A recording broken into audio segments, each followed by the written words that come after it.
নমস্কার। আজকে আমাদের আলোচনার বিষয় হচ্ছে কনশাস মাইন্ড এবং সাবকনশাস মাইন্ড। বিষয়টি আধ্যাত্মিক সিরিজের দ্বিতীয় আলোচনার বিষয়। দ্বিতীয় বিষয়টিতে যাবার আগে আমি একটু সবাইকে ব্যাকগ্রাউন্ড দিতে চাইছি যে কেন এই বিষয়টি আমাদের বোঝাটা দরকার, এবং এবং কেন এ- এটা হচ্ছে এটা হচ্ছে কিছুটা কিছু জিনিস শেখার আগে থিওরিটি শিখতে হয়, থিওরিটিক্যাল নলেজ। তো সেটাও সেরকমই কিছু একটা।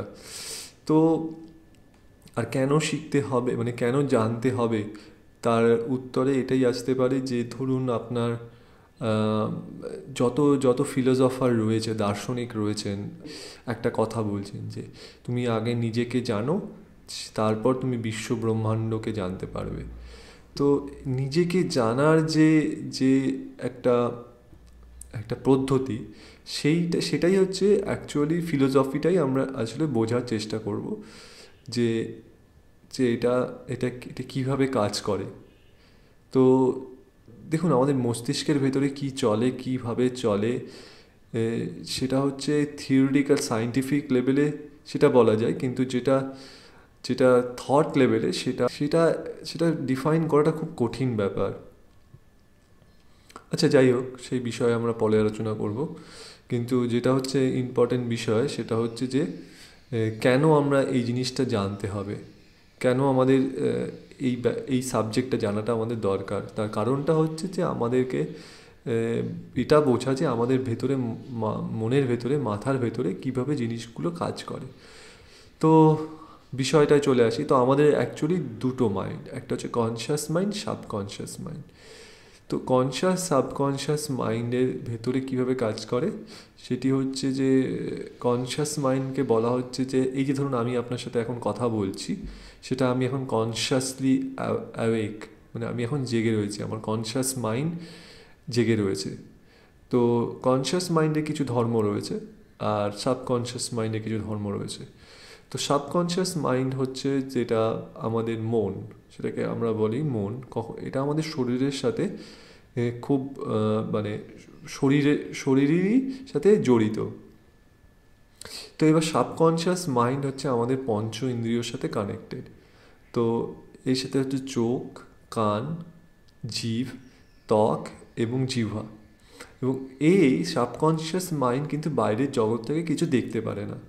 সাবকনশিয়াস মাইন্ড, এই যে পাঁচটা আমাদের আছে সেন্সারি অর্গান রয়েছে, এগুলো থেকে ইনপুট নিয়ে ক্রিয়া প্রতিক্রিয়ার একটা পদ্ধতি ফলো করে, প্রসেস ফলো করে।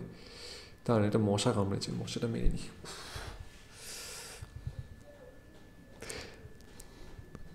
মশাও কামড়ায় বলুন, মানে এই যে এত সুন্দর একটা কথা বলাতে মশা কামড়াচ্ছিস। ঠিক আছে, যাই হোক। তো এবারে ব্যাপারটা হচ্ছে যে আমাদের শরীরের ভিতরে এই রিয়াকশানগুলো ঘটে। আচ্ছা, ধরুন আপনাকে একটা উদাহরণ দিয়ে বোঝানোর চেষ্টা করছি। ধরুন আপনাকে একটা মশা কামড়ালো। ও, মশা মরার এক্সাম্পল দেখেই তো মনে পড়লো, এই উদাহরণটাই সব থেকে বেশি বেশি প্রযোজ্য। ধরুন আমাকে এই মুহূর্তে মশা কামড়েছে, আমি তো জানি মশাটা কোথায় দেখতে পাচ্ছি, কোথায় কামড়েছে। আমি ঠাস করে গিয়ে মশাটাকে মেরে দিলাম। কিন্তু ধরুন রাত্রে আমি ঘুমোচ্ছি, ঘুমোতে ঘুমোতে হঠাৎ করে একটা মশা কামড়ালো। তখন কি আমি চোখ খুলে উঠে দেখি যে কোথায় মশাটা কামড়ালো, নাকি অজান্তেই চোখ বন্ধ করেই জানি যে কোথায় মশাটা কামড়েছে, ঠাস করে একটা চড় বসিয়ে দিই মশাটার গালে? কিন্তু তাহলে বোঝার চেষ্টা করুন, তাহলে একটা সময় আমি চোখ খুলে মশাটাকে দেখছি, মশাটা কোথায় কামড়েছে, তারপর আমি অ্যাকশনটা কাজ করছি। আরেকটা সময় আমি চোখ খুলিনি, আমার কোনো সেন্সারি অর্গান আমার অটোমেটিক্যালি সেই জিনিসটাকে, মশাটাকে মেরে দিয়েছে। তাহলে এই যে দুটো ঘটনাকে, পৃথক পৃথক ঘটনা, এই ঘটনাটাকেই বলা হয় কনশাস মাইন্ড দিয়ে কাজ করানো এবং সাবকনশাস মাইন্ড দিয়ে কাজ করানো। আচ্ছা, এই এক্সাম্পলটা দিয়ে বোঝা গেল না? ঠিক আরেকটু এক্সাম্পল, আরেকটু আরেকটু ডিটেল এক্সাম্পল দিয়ে বুঝতে চাইছেন? ঠিক আছে, ধরুন আপনি প্রথমবার সাইকেল চালানো শিখছেন। মনে করে দেখুন তো কীরকমভাবে সাইকেল চালাচ্ছিলেন। মনে হচ্ছিল যেন সব কিছু যেন প্রথমবার, আপনার আপনার চোখ, কান, ত্বক, মানে সব কিছু যেন একটা অ্যালার্ট অবস্থায় রয়েছে। এই যে আপনি সবসময় সজাগ হয়ে রয়েছেন, আপনি সব কিছু দেখছেন, কে যেন পাশ থেকে যাচ্ছে, ওই দিক থেকে কি আসছে, এই যে একটা সিচুয়েশন রয়েছে, তো এই সিচুয়েশনটা বলা হয় কনশাসনেস বা কনশাস। তো এবার দেখা যায় কনশাস এবং সাবকনশাস মাইন্ড নিজেদের মধ্যে কিভাবে কাজ করে। ধরুন মানে ধরুন আপনি প্রথম প্রথম সাইকেল চালানো শিখছেন, তো আপনি খুব কনশাসলি অ্যাওয়েক, সব দিকে দেখছেন দেখছেন দেখছেন, এদিকে দেখছেন ওদিকে দেখছেন, কিন্তু আস্তে আস্তে আস্তে আস্তে সাইকেল চালাতে চালাতে চালাতে চালাতে 1 সপ্তাহ, 2 সপ্তাহ, 3 সপ্তাহ, 1 মাস, 2 মাস, 6 মাস হবার পর আপনার সাইকেল চালানোটা একদম দক্ষর মধ্যে চলে আসে। তো তখন এটা কনশাস মাইন্ড সাবকনশাস মাইন্ডকে এটাকে ট্রেন করে, মানে মনকে আমরা যেভাবে ট্রেন করি, তখন আমার দেখা যায় সাইকেল চালাচ্ছি আমি, কিন্তু মনের ভিতর চলছে অন্য কিছু, কিছু একটা কথা ভাবছি বা কিছু একটা কথা করছি, মন নিজে নিজেই সাইকেল চালাচ্ছে। তো এই যে কনশাস আর সাবকনশাস মাইন্ডের যে একটা একটা জিনিস আছে, মানে মানে এটা হতে পারে যে এই মুহূর্তে আমি আপনাকে দেখছি, কিন্তু আমি কনশাসলি দেখছি না। মানে কনশাসলি দেখছি না মানেটা কি? মানেটা হচ্ছে আমি, আমার ব্রেন, আমার বুদ্ধি এই সময় কাজ করছে না, আমি শুধু দেখছি। মানে আমার চোখ খোলা আছে, সব কিছু যাচ্ছে ব্রেনের ভিতরে, কিন্তু কোনো কিছু প্রসেস হচ্ছে না। মানে আমি অন্য কোনো একটা জিনিস নিয়ে ব্রেনের ভেতরে চিন্তা করছি। তো এই যে বিষয়টা, তাহলে তাহলে একটা জিনিস আমরা বুঝতে পারলাম, একটা সাইডে হচ্ছে কনশাস মাইন্ড আর একটা হচ্ছে সাবকনশাস মাইন্ড। তাহলে কে বেশি শক্তিশালী এবং কে কিভাবে কাজ করে? কনশাস মাইন্ড হচ্ছে যখন আমরা ঘুমোতে যাই তখন সে ঘুমিয়ে পড়ে। আপনি কি বলতে পারবেন যে ঘুমের ঘোরে আপনাকে কটা মশা কামড়েছে বা কিভাবে আপনি কিছু চিন্তা করেছেন কি না? আরেকটি হচ্ছে সাবকনশাস মাইন্ড, এ কখনো ঘুমায় না, এ সারা দিন সারা রাত সারা 24 ঘন্টাই চলতে থাকে। মানে আপনার যদি ঘুমের ঘোরেও যদি হঠাৎ করে কেউ একজন মানে মানে কেউ একজন কিছু একটা হয়ে বসে, তা আপনি রিয়্যাক্ট করে বসবেন, যেটা আপনার মেমোরির ভেতরে স্টোর রয়েছে। ঠিক সেরকমভাবেই আপনার কনশাস এবং সাবকনশাস মাইন্ড কাজ করে। কখনো কখনো কনশাস মাইন্ড সাবকনশাস মাইন্ডকে কন্ট্রোল করে, কখনো কখনো সাবকনশাস মাইন্ড কনশাস মাইন্ডকেও কন্ট্রোল করে। মানে বুদ্ধি আর মন, যদি আমি এটাকে বলি, মানে মানে ধরুন আপনি বই পড়তে বসেন, ছোটোবেলায় আমরা পড়াশোনা করতে বসি, পরে পরীক্ষা সামনে, তো পরীক্ষার সামনে ছোটোবেলায় আপনি পড়াশোনা করতে বসেছেন, পরীক্ষা সামনে, মন বলছে মাঠে খেলতে যাব, মাঠে খেলতে যাব, কিন্তু কিন্তু পড়তে আপনাকে বসতেই হবে। বুদ্ধি বলছে সামনেই পরীক্ষা, না পড়লেই বাবা খুব করে মার দেবে, তার থেকে ভালো পড়তে বসি, কিন্তু মন বলছে না, পড়তে বসবো না। তো এই যে মনকে জোর করে পড়তে বসানো, এইটা হচ্ছে একটা এক্সাম্পল যে আপনি কনশাস মাইন্ড থেকে ডিসিশন পাস করছেন আপনার মনকে, মনকে বলছেন হ্যাঁ করো।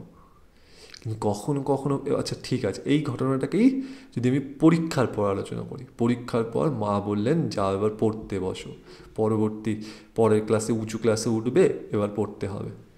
কিন্তু পড়তে বসতে গিয়েই দেখতে এইবার আপনার মন বলল ধুস, আর পড়তে বসবো, এবার আমার পরীক্ষা শেষ, বুদ্ধি যতই কিছু বলুক আমি আর কোনো কথাই শুনবো না, বসবো বইটা নিয়ে, কিন্তু অন্য কিছু একটা ভাববো বা কোনো কিছু একটা ফোন দিয়ে আটাবো। তো দেখুন, এটাই হচ্ছে একটা মজাদার একটা লড়াই, যেটা দুজনের মধ্যে দুজন সবসময় করতে করতে থাকে।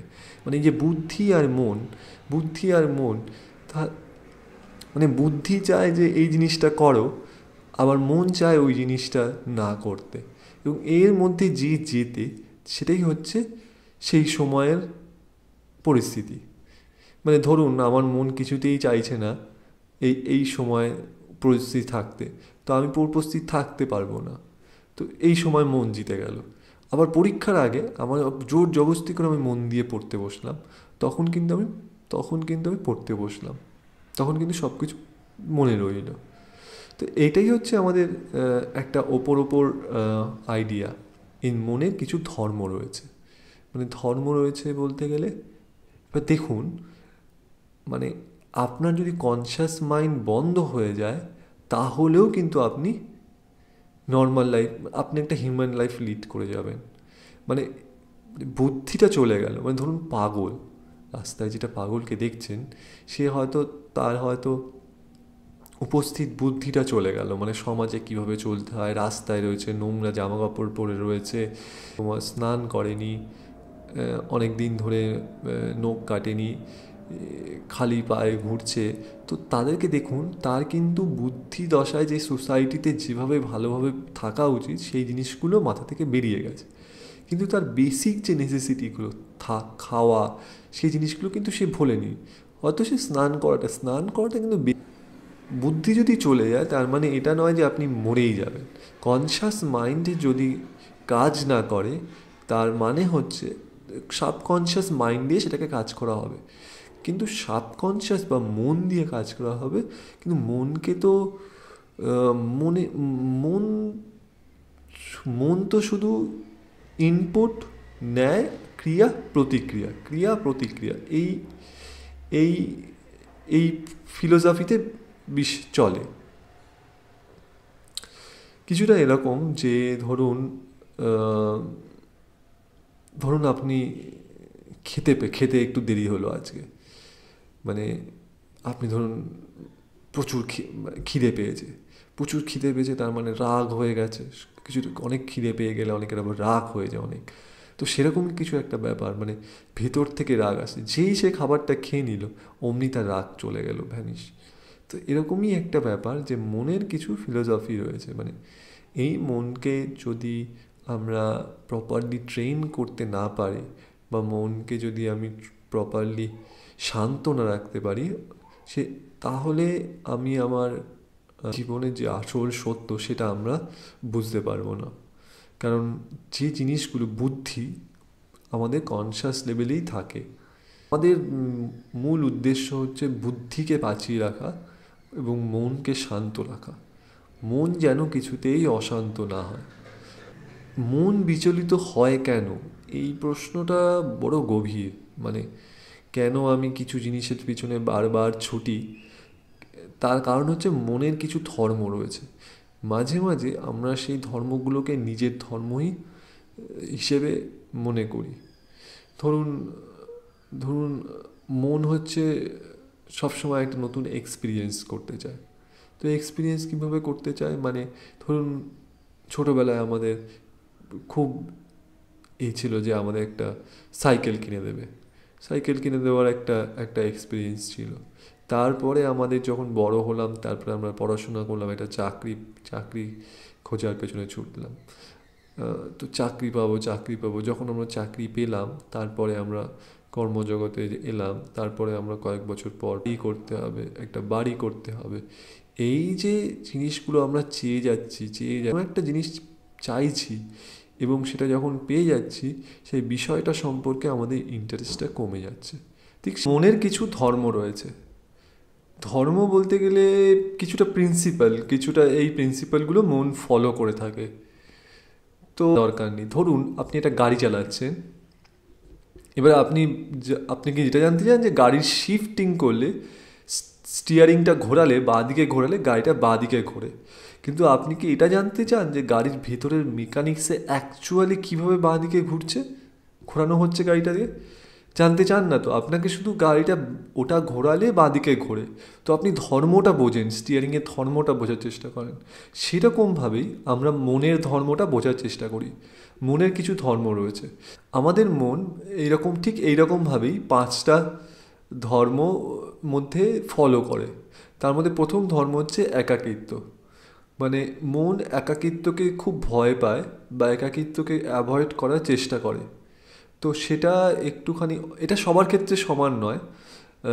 যাদের স্থির মন তারা আবার একাকিত্বটাকে এনজয় করতেও ভালোবাসে, কিন্তু সবার তো আর স্থির মন নয়, অনেকের অস্থিরও মন। অ্যাকচুয়ালি বেশিরভাগেরই মন খুব অস্থির, বা অনেকের স্থির মন থেকেও অস্থির মনে পরিণত হয়ে যায়। তো তাদের ক্ষেত্রে একাকিত্বটা একটা মানে একটা ভয়ের জায়গায় পৌঁছয়। তো একাকিত্ব হচ্ছে মনের একটা বড় ধর্ম। কেন এই একাকিত্ব আমরা ফিল করি সেটা আমরা পরবর্তী কোনো একটা ভিডিওতে আলোচনা করব। বাট আজকে আমরা জাস্ট ওভারঅল 5টা ফিলোসফি ধর্ম আমরা জানবো। সেটা হচ্ছে একাকিত্ব, দ্বিতীয় নম্বর হচ্ছে এক্সপিরিয়েন্স। এক্সপিরিয়েন্স বলতে গেলে মন আমাদের ছোটোবেলা থেকে নতুন নতুন এক্সপিরিয়েন্স করতে সবসময় একটা পেছনে ছোটে। কীরকম ধরুন ধরুন আপনি হঠাৎ করে শুনলেন বোটিং হচ্ছে, বা আপনি নতুন কোনো কিছু একটা শিখছেন, বা নতুন করে কিছু একটা সাঁতার শিখছেন, বা নতুন কোনো একটা জিনিস করছেন, বা ইউটিউব চ্যানেলই করছেন, বা এই যে নতুন কোনো কিছু একটা করাটাকে একটা এক্সপিরিয়েন্স মনের সবসময় একটা খোরাক হিসেবে কাজ করে থাকে।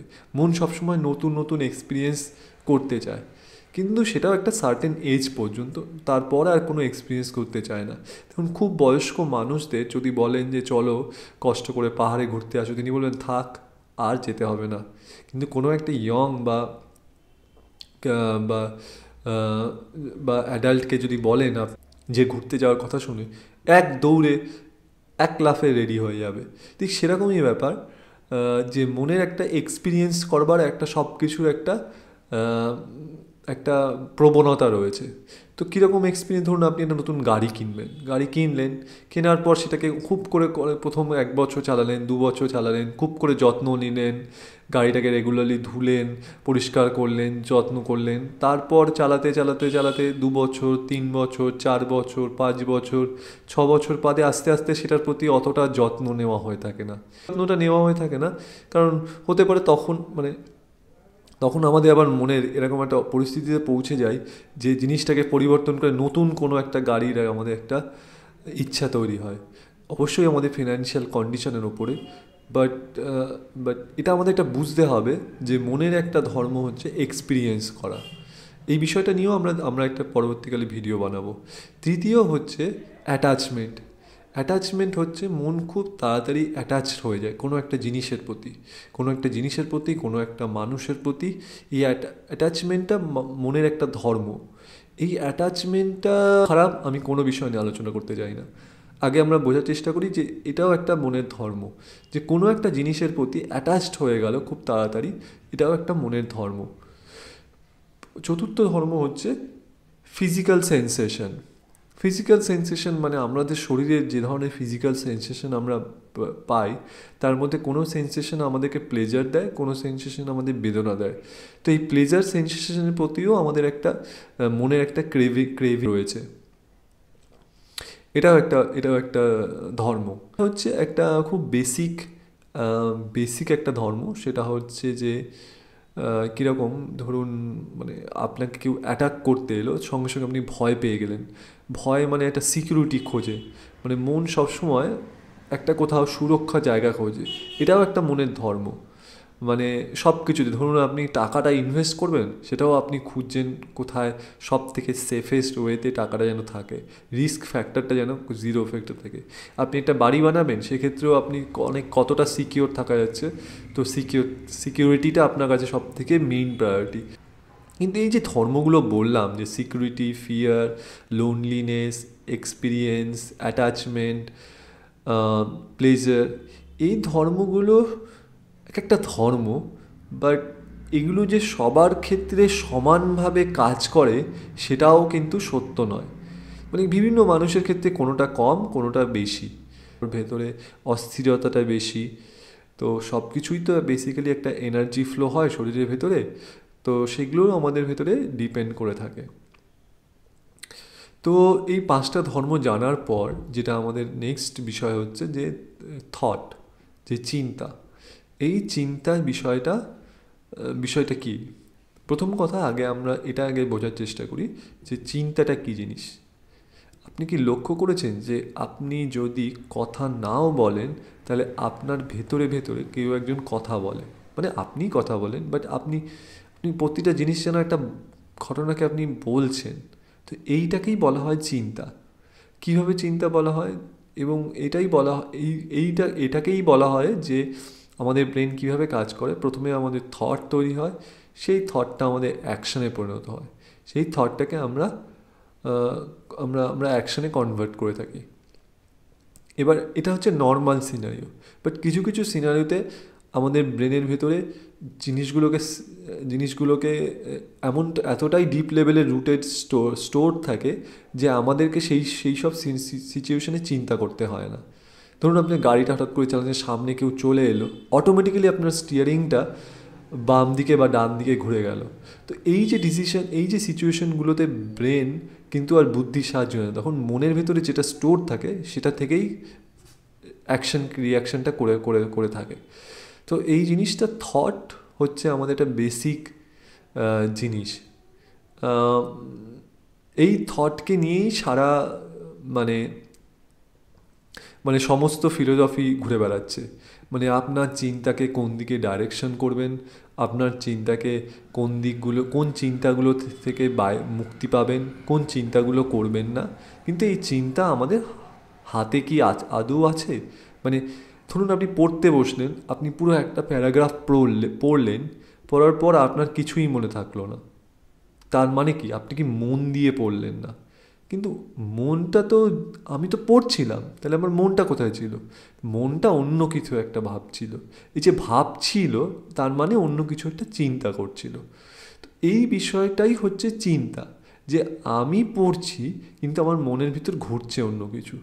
তো এই যে চিন্তা, এই যে আমাদের যে আমি একটা কাজ করছি কিন্তু সেই কাজটা আমি করছি না, মানে আমার ভেতর থেকে ভেতরের ভেতরের মন অন্য কিছু একটা করছে, অথচ বাইরের আউটওয়ার্ড ওয়ার্ল্ড আমি অন্য কিছু একটা করছি। এই যে দুটো সম্পূর্ণ বিপরীত কাজ করে যাচ্ছে, বা দুটো একই কাজ মন দিয়ে করছে না, এই যে এই জিনিসটা, এই ঘটনাটাকেই বিশ্লেষণ করা হয় যে চিন্তা দিয়ে। এই ঘটনাটাকে বলা হয় I am not present at that moment. So এটা কি, আপনি পড়লেন একটা প্যারাগ্রাফ কিন্তু আপনার মনে রইল না কিছুই। তো এই ঘটনাগুলো কেন হচ্ছে? কারণ আমাদের ভিতরে চিন্তাগুলো আসছে। ওই সময় আমরা একটা চিন্তা নিয়ে চিন্তার ভেতরে ঘুরছিলাম। তো এবার এই চিন্তাটাকে কীভাবে ডাইরেকশন দেব, এই চিন্তার বিষয়টা কি, এবং যত ফিলোসফার আজকালকার দিনে রয়েছে সবাই এই চিন্তাকে ডাইরেকশন দিয়েই কাজ করানো হচ্ছে। তার মানেটা হচ্ছে তারা বলছেন করবেন না, এই চিন্তাটা করবে বা এইভাবে চলবে। কিন্তু চিন্তাকে যদি আপনি ডাইরেকশন দিয়ে কিছু করাতে যান তাহলে সেটা সুপারফিশিয়াল লেভেলে হবে। তো এই যে নতুন আমাদের যে এখনকার দিনে যত ফিলোসফার রয়েছেন তারা সবাই চিন্তা লেভেলে পরিবর্তন আনতে বলেন, কিন্তু সমস্যাটা এটাই যে যদি চিন্তা লেভেলে কোনো পরিবর্তন আমাদের আমাদের আমাদের মানে আমাদের মধ্যে আনানো হয় তাহলে সেটা সুপারফিশিয়াল লেভেলে হবে। মানে মানে যেহেতু চিন্তাও পরিবর্তনশীল সেহেতু ওটা ওটা ক্ষণস্থায়ী হবে, মানে পার্মানেন্ট কোনো পরিবর্তনশীল আমরা নিজেদের মধ্যে দেখতে পাবো না। এবং সেই ফলস্বরূপ কী হয়, আমরা কোনো একটা ওগুলো যখন নিজের জীবনে অ্যাপ্লাই করতে যাই তখন দেখা যায় যে কয়েকদিন আমরা সেরকম চলতে পারলাম বা কয়েক মাস, তারপর আমরা আবার সেই পুরনো স্টেজেই রয়ে গেলাম। তো এই যে পুরনো যে আমরা কোনো একটা জিনিস নিজেদের মধ্যে পরিবর্তন আনতে পারছি না, তার অন্যতম প্রধান কারণ হচ্ছে যে আমরা চিন্তা লেভেলে জিনিসটাকে সলিউশন করার চেষ্টা করছি। তো এই জিনিসটাকে আমাদের একটা আমরা যে আধ্যাত্মিক বিষয়ে যারা বেসিক্যালি পড়াশোনা করি তাদের যেটা মেইন মানে বক্তব্য হচ্ছে যে এই চিন্তা লেভেলে না ঘটিয়ে শারীরিক লেভেলে, মানসিক লেভেলে একটা স্থির পরিবর্তন আমাদের মধ্যে আনতে হবে। এবং তাহলেই আপনি ওই পরিস্থিতিগুলো থেকে বেরোতে পারবেন। এটাই হচ্ছে বিষয়। তো তিনটে বিষয় আমরা মেইনলি শিখলাম আজকে। একটা হচ্ছে কনশিয়াস মাইন্ড, সাবকনশিয়াস মাইন্ড। দ্বিতীয়ত মনের সাবকনশিয়াস মাইন্ড আমাদের মনের ভেতরে যে কীভাবে পাঁচটা ইন্দ্রিয়ের সাথে যুক্ত থাকে, এবং সাবকনশিয়াস মাইন্ডই হচ্ছে মন। আর তৃতীয়ত হচ্ছে যে চিন্তা হচ্ছে আমাদের কিভাবে কাজ হয়ে থাকে, এবং চতুর্থ হচ্ছে মনের ধর্ম, কি মনের ধর্ম থাকে। তো আশা করি আপনাদের এই ভিডিওটা ভালো লেগেছে। নমস্কার।